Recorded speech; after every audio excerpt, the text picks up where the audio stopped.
That to me is the power of a big idea. And I think of it almost like a lightning bolt kind of moment. So for me, the method I use to help people think about whether or not their idea is quote unquote big enough is to look at, is it bold? Meaning, does it make you a little bit uncomfortable to say this out loud, right? Because of that conditioning, it can feel scary to say some things, especially when there's a lot going on, cancel culture. I mean, there's a whole bunch that factors in. So does it make you a little nervous to say this thing out loud?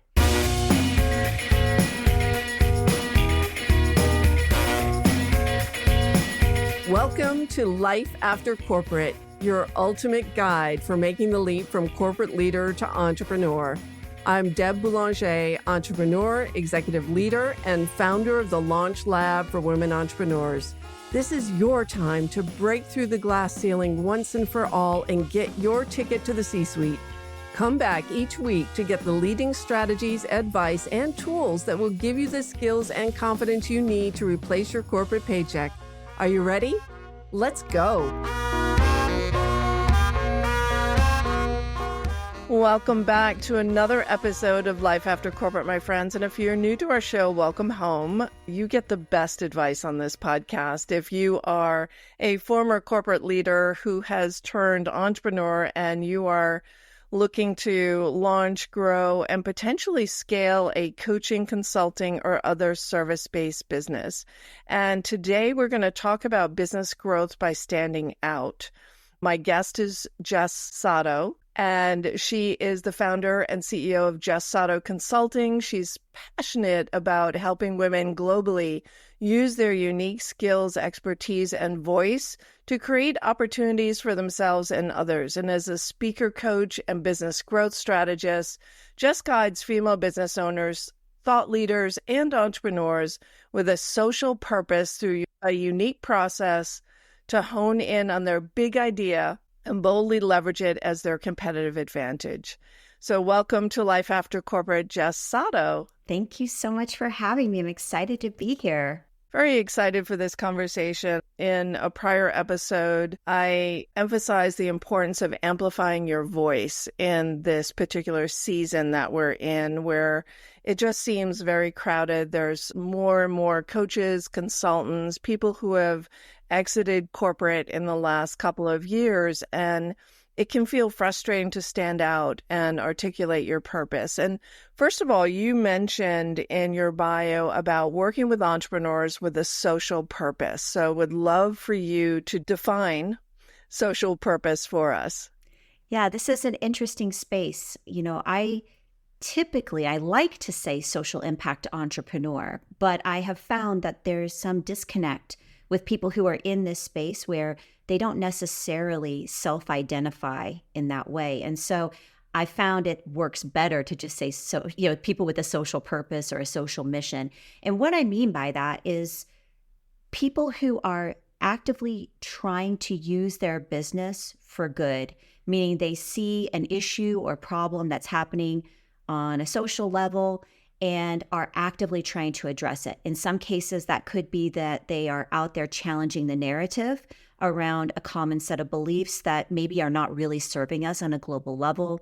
It could be that they have a solution to a problem that we're all feeling, but we haven't seen, or it's just a new perspective on that. And so they tend to be people who are very passionate about, typically they fall under social justice oriented issues, but it doesn't always have to be that. Like I have some colleagues and clients who have been in the drug and alcohol space. So there's just a whole gamut. So I think the easiest way to think about it is if you are passionate about addressing an issue or a problem that you see happening in a social context, those are the kinds of people that I work with. Fantastic. So give us your own background. Like, how did you come into this work? I believe you were once a corporate leader yourself. So how did you get into this, and what led you to working with people who have a social purpose in their business?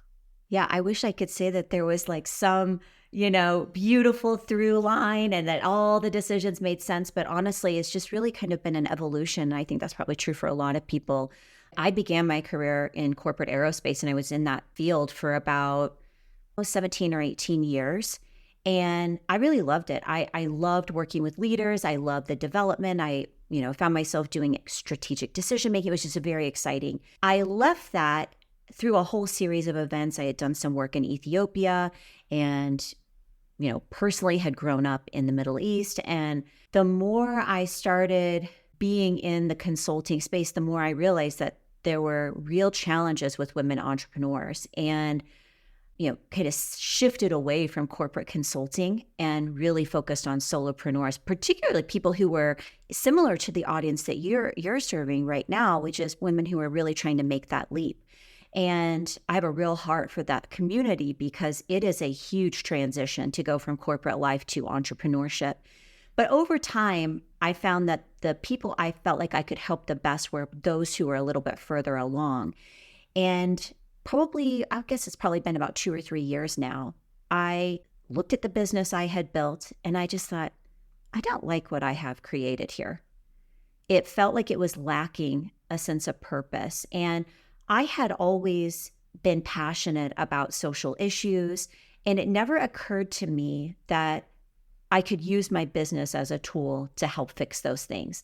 I always sort of kept them separate in my own mind. There was like volunteering and donating and all these other things. And then there was business. And the more I dug into it, the more I realized like business actually has a very unique role to play in helping address sort of these big global problems that we're facing. So we have governments who are part of that process, nonprofits and non-governmental organizations, and then business. And the more I dug into it, the more I thought, wow, wouldn't it be amazing if I could use my own business to do this? And the more I started talking to other people, this idea really resonated. And I found myself gravitating to other people who were naturally doing this, but not really thinking about it, which gets to the whole defined social impact entrepreneur. Like that space is just so nuanced and weird. And so about 2 or 3 years ago, I thought, you know what? I'm going to shift everything. I'm going to shift my audience. I'm going to change the way I do business, how I, profit share with other organizations that are important to me. And I won't say that transition was easy, but it has been totally worth it because I found a whole beautiful community of entrepreneurs who are out there actively trying to change the world and using their business as a way to do that. That's so interesting. Would love to hear about what are some of the businesses that you're working with? What are some of the causes that they're passionate about? And when you say profit sharing back to the community, how do you organize that within your own business? Because I've heard of people who do that. And, operationally, sometimes it's challenging. You see? Yeah. So, okay, to your first question, gosh, there's a bunch. I mentioned the alcohol and drug addiction space, but one of my clients or former clients has built an entire business that's focused on shifting the way we provide support to families who have loved ones who are struggling with addiction. She's the product of a family with addiction and found that she, as a mother, did not have the support through traditional treatment facilities that they actually needed. And so she basically went to work and did what she needed and created a whole method for how they can support families in a parallel recovery. So that's an example. I have another client who is in I'll just call it production space. And she is what I think of as a true social enterprise. She partners with nonprofits to create books, documentaries, et cetera, that then the money from those sales go to certainly paying them and helping them run their business, but then go directly to the nonprofit itself. People who are in the sustainability space, consulting on environmental sustainability initiatives. I mean, it just kind of covers the whole gamut. And as for profit sharing, I'm only going to speak about the way I do it, but I have 2 organizations that I support, and these are both organizations that I'm very passionate about.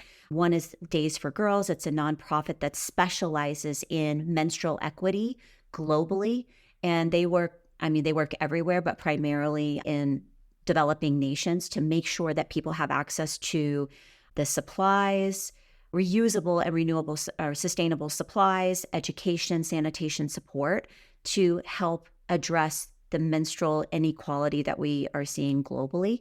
And then the other one happens to be linked to my past, which is when I grew up in Egypt, is an organization that supports Egyptian entrepreneurs, particularly women who are actively seeking to build up businesses, startups, continue, et cetera, getting them the support they need in order to be able to step into a space that isn't always welcoming for them. So for me, the revenue that I generate in my own business, a portion of that goes directly to those two organizations. And I do that on a quarterly basis.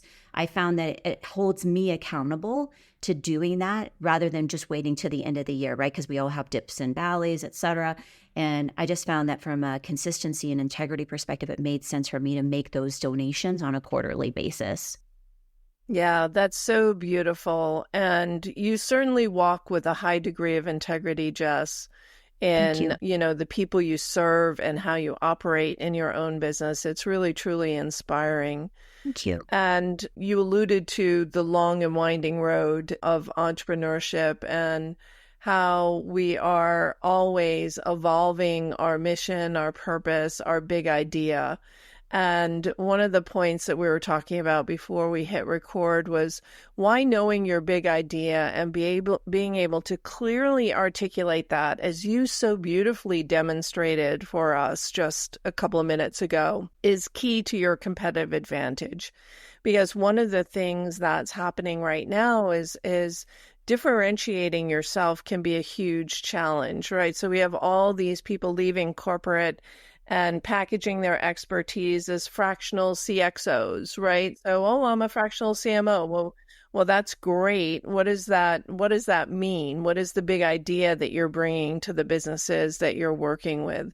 So how do you work with your clients and helping them uncover what that big idea is and articulating that and expressing it?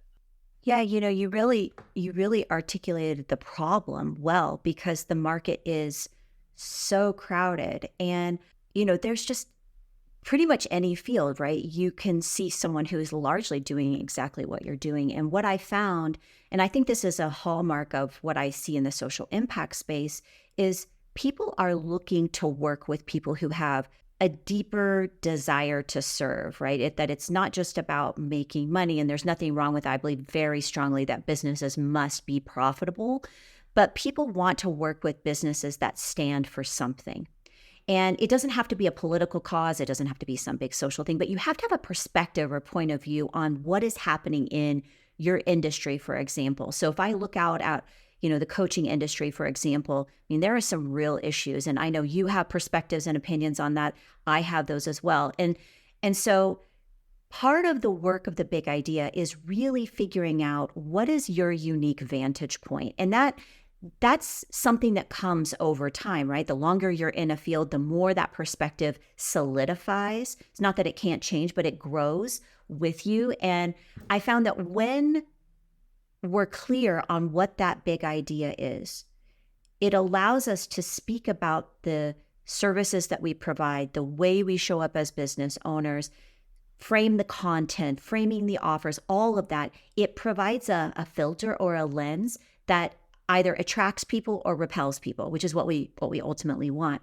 So the clearer we can be about what we stand for, and I guess by extension, about what we're standing against, that allows us to really create a framework or a filtering system for not just what people see, but what happens internally in the business as well. So the work I do is really helping people take the myriad ideas, the expertise that they have, and package that into a cohesive, clear statement about what they believe. And it's more than just, vision. It's really more, like I said, that perspective or point of view on what is happening in your industry or in the business or what have you. And, that's made up of a whole series of pieces, right? It's not just one thing. But when you use that, that's the thing that starts to cut through the noise, because now you're not just a CMO, for example. You're a CMO who believes in X, Y, and Z, and that draws the people who believe in those same things to you. You've just inspired me in such a huge way because, the other side of that is once you have that positioning, Like, I believe entrepreneurship is the new feminist movement. I believe women have an inherent choice of how they earn their wealth, and you can earn some just thrive in the corporate world and really enjoy that dynamic, and others don't. And you deserve that ability to create success on your terms. But I also am on a mission to close that revenue gap that women undercharge for their services simply because they undervalue their impact because of this really societal, cultural, corporate conditioning that we've all been under. So as I'm sitting here listening to you, I was like, I don't say that often enough. I don't express that often You enough. should say it, scream it from the mountains. Yeah, I mean, that's the thing. It's like we all have these things. Yeah. And I think for many people, and like you, I work with like women who are true experts in their field. And I have found that we tend to minimize all of the expertise and the experience and our perspective, like because of like exactly what you said, this conditioning that we've been accustomed to. And we're at a time where the world is in desperate need of women's voices and of women's leadership. And whether that's in the corporate space, whether that's in the entrepreneurial space, we have a unique gift that I think is needed. And so I really do want women to be clear on what they stand for so that they can do exactly what you said, say it, talk about it, right? People are desperate for a deeper connection with the people that they're working with. And you mentioned earlier in our conversation the 4 elements of a big idea and how to test whether or not your idea is big enough. You know, I frequently ask people when we're having these initial conversations, is that what you think you can do, or is that what you really want, right? Yeah. So what are the 4 elements of a big idea? Yeah. So the 4 elements that I think of almost like a Venn diagram, 4 pieces of a Venn diagram. And we start with, our expertise. Like what do we have from a personal and professional expertise perspective that we can bring to the table? Then I look at, what is the passion that, what is the thing that you're passionate about, right? Because no matter what you do, if you are trying to build a business and you're not passionate about some aspect of it, it's not going to go. The third one is, what does the world actually need, right? So you have to balance, just because you're passionate about it, just because you have the expertise, if there's no real need for it, it's going to be an extra uphill battle to do that. And then the last one is sort of like, what is that personal background? So there's like the experience piece, and then there's the expertise piece. And some of those can be personal and professional. So we bring all 4 of those pieces together to kind of figure out what is that sweet spot. And for some people, it could be, this sort of big thing. And for others, it could be this very narrow focus thing. And it doesn't really matter which way it goes. But we need to figure out what is that sort of that sweet spot, or that, big idea zone that allows us to then carry that forward and do the work. And then from a testing perspective, I think about big ideas being something like it's almost like, I hate to even say it this way, but it sometimes feels like it when you see it. And we've all, been scrolling on social media or seen an article where something catches us immediately. And we're like, oh, wow, I've never thought about it like that. That to me is the power of a big idea. And I think of it almost like a lightning bolt kind of moment. So for me, the method that I use to help people think about whether or not their idea is quote unquote big enough is to look at, is it bold? Meaning, does it make you a little bit uncomfortable to say this out loud? Right? Because of that conditioning, it can feel scary to say some things, especially when, there's a lot going on, cancel culture. I mean, there's a whole bunch of factors in. So does it make you a little nervous to say this thing out loud? Is it original? Again, does it pull from that lived experience, your professional experience, right? That brings you to the place where it's your unique perspective. Is it loud? And I don't necessarily mean, is it like loud? But does it cut through the noise? Is everybody else saying the exact same thing? If the answer is yes, we've got to find a way to kind of twist it, even just a tiny shift, so that now all of a sudden, you're talking about, for example, we're talking about women's voices. You and I are both talking about this, but our perspective, our vantage point, the experiences that shape that, and how we view what is needed will be slightly different. And the way we can frame that can cut through the noise differently with our respective audiences. And then the last one is tenacious. Is this an idea that has staying power? Is it something that you can be committed to, right? That's where that passion piece really comes in. Most of the time, I find that entrepreneurs tend to give up on an idea too quickly, right? We're not seeing the kind of results that we want. And so we're like, oh, that's not working. But a big idea should have legs. It should be able to kind of stay the course. And not that it doesn't evolve or change over time, but that we're not just giving up because we're not getting quote unquote traction right away. So I think of it as, pulling these 4 elements of the Venn diagram and then running them through the Bolt filter allows us to test and refine the idea in such a way that it really grows into something that is rich and meaty. And then, finding the right platforms to get it out there, that's a whole separate thing. Well, there's so much that you just said that I am directly aligned to. And, you say loud, I say amplify, you say twist, I say a paradigm shift, gives someone a new way to think about a problem or a new way to think about a solution that they've never thought of or haven't heard before. And then turning that into, ideally, something that you can trademark as a concept, an idea, a phrase. The other thing you mentioned was fear. And if you're not feeling fear, then it's true, your idea isn't big enough. Yeah. And you're still playing small. You're still discounting it. You still have, many cases, women have one foot in the corporate world and one foot in the entrepreneurial space, or you're kind of working on your business or think of you're working on your business, what I call fake progress, when you're like working on your website and you're doing Canva graphics and stuff like that, but not doing the getting up in front of the room and speaking and becoming a thought leader in your space, because it feels scary. So just really leaning into that fear heavily, because that's where all the potential is. That's where all the possibility is. That's where you get to fulfill your mission. And then the not throwing the effort out when you don't get an immediate result, because frequently it's just that tiny shift. I use the analogy of, tuning the dial on the old-fashioned amplifier to get that FM radio signal. And that's what you're tuning into.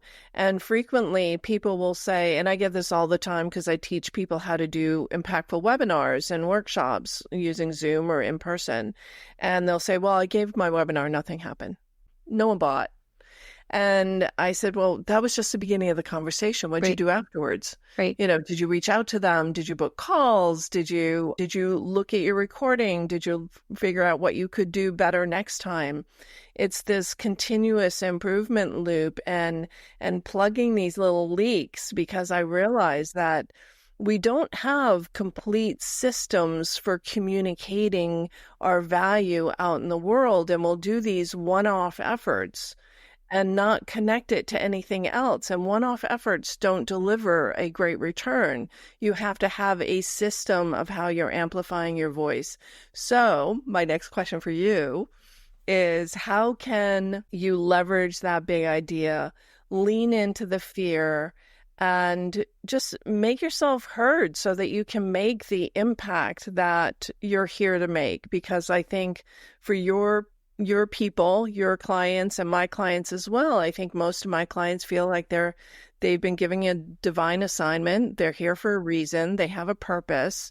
So how can you leverage that purpose, that big idea, and turn it into impact? What's the next step?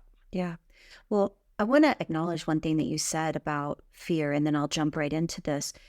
I think we sort of glorified this idea of entrepreneurship being easy. But to your point, it's uncomfortable most of the time. It is just, it doesn't, I've been traveling a lot. You and I were talking about this. I've been traveling a lot. And, people have glorified the laptop lifestyle and things. And there's a lot of complexity with being an entrepreneur. And I think in that glorification, we have minimized a really important part, which is that saying the thing, whatever that is, being, courageous and bold and in sort of embracing that fear does not feel good. In the moment, it feels pretty horrible, actually. And yet, when we get to the other side, we have more confidence, we have new skills and capabilities, and that feeds this ongoing cycle that allows us to continue to show up and put ourselves out there over and over. So I think, if you keep that in perspective, recognizing like, okay, this isn't always going to feel amazing. It does have moments where it does. You're like, oh my God, this is everything I dreamed it would be. And then there are other times where you're like, this is not, I do not like the way I feel right now. I think if you go into this process knowing that you are going to be forced to say hard things and that there will be people who will not agree with you, then it makes it a little bit easier to do the thing that you're trying to do. So for me, when I'm encouraging my own clients to get this process going now, mine are more established in their businesses, but it doesn't make it that much easier, I don't think, because again, we're accustomed to not saying the hard things. We're accustomed to not being as bold as we need to be. So for those people who are like, wow, this is really scary. I'm worried what people will think. How will my audience react? I just say start small. And if you're really worried about it, you can certainly test it with a smaller audience. Go to your trusted people in your inner circle and just say, this is what I really feel passionate about. I want to say this, but I don't know how, or I'm worried about what people think. I think getting ourselves into a rhythm of having a sounding board of people who get your larger vision is a really important part of that process. The other things I'll say are just do it. And I know that sounds like easier, and it is in some ways easier said than done, but you ultimately have to just do it. And that could be speaking, it could be on social media, it could be in written form. I'm a huge blogger. So finding the right mechanism for you to put your idea out, and that opens the door to conversation with your audience. That pushback that we can sometimes get is actually very useful because it allows us to grow. We often learn from it, and it builds that tenaciousness into the idea. It allows us to continue to evolve that idea. And then the other part that I often encourage people to do, because to me, the big idea is the foundational piece of the business. So if there feels like some grinding that's happening, this is where you have the opportunity to sort of do a business audit, to really look at, okay, if this is my big idea, do I see that reflected in the way I do business, how I choose clients, what my offers are, what my messaging is? Like, if someone on the outside is looking in, do they get that this is what I'm about? If the answer is, I'm not sure, or no, not at all, then this is the place where you need to refine. And again, bringing people into that process is an important part. I often have seen, and I know this is true for me personally, and I've seen it with my own clients, that it's very hard to have the perspective because we're in the middle of it, right? What's that saying? Like, you can't read the writing on the bottle from the inside or something like that. I think that's true with big ideas. It's very difficult to distill your idea down on your own. It's difficult to get perspective on your business and how it's being reflected, from a public perception perspective on your own. So bringing in trusted people, whether those are, your personal board of directors, whether those are coaches or mentors, like having people on your team to help you do that is really, really important. Very important. So glad you mentioned that, the importance of having the right people around you to just be a test bed for your ideas. And also to just take some risks. I talked yesterday on LinkedIn about financial risk, and women in general, I think, are risk averse. Mm-hmm. And it's also exposure risk. So risk of exposure. I always make up words, but risk of exposure and saying the wrong thing.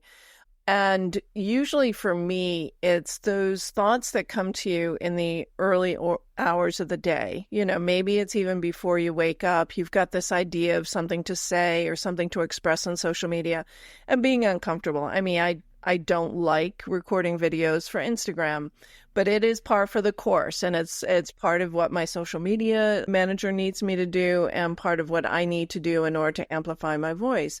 But I don't necessarily love it. But also trusting that I have an oracle card that I pull sometimes that says, trust the niggle, mm-hmm. right? So that thing that's pulling at your heart, that idea that won't let you go, just really encourage you to just put it out there and not worry so much about what other people think, right? And sometimes those are the social media posts or the blog posts or the videos that just get the most comments and the most views because they come from your most authentic place. And when we're talking about thought leadership and standing out and amplifying your voice, that it's really your authenticity, the things that are uniquely you. And I'm so glad you mentioned the totality of your experience, your life experience, not just your corporate experience or your entrepreneurial experience. What makes you unique is you're the compilation of all of that, your family experience, where you traveled, where you lived, where you were born, all of that, and to embrace it all. And when we say entrepreneurship is a spiritual journey, I posted something with the podcast that launched today, and someone said entrepreneurship is the best personal development journey there is because it will kick up all your stuff. It will force you to evaluate your values and your vision and connect with your passions and amplify your voice. So Jess, this has been just the most amazing conversation. How do people get in touch with you? How do they take it to the next level? How do they learn more about what you do? Yeah, thanks. I've loved this conversation. So I spend most of my time on LinkedIn. I'm just Sato over there, easy to find. And then I have loads of resources for people who are curious about, how do I find my big idea? How do I test my big idea? Those are all over at jessicasato.com. And yeah, if you're curious, if you're like, man, I do have that niggle, I love that. I'm happy to talk. My true mission is to help women use their voice. And that starts with being clear on what they stand for. And so if I can help you, even just in a conversation to, figure out what that is or point you in the right direction, help you find your way, I'm more than happy to do that. And there's ways to connect with me that way, both on LinkedIn and on my website. Oh, that's so generous, Jess. And we will put those links below in the show notes so that they're easy for you to get to. Jess Sato, thank you so much for joining us today. It's been such a delightful conversation. Thank you so much for having me. Appreciate it. That's it for now, my friends. Remember to trust the niggle and amplify your voice. And if you are listening to this episode and taking action, tag Jess and I in a post and let us know that we inspired you to be more bold with your words, to amplify your voice and stand out. That's it for now. We'll see you next week, my friends.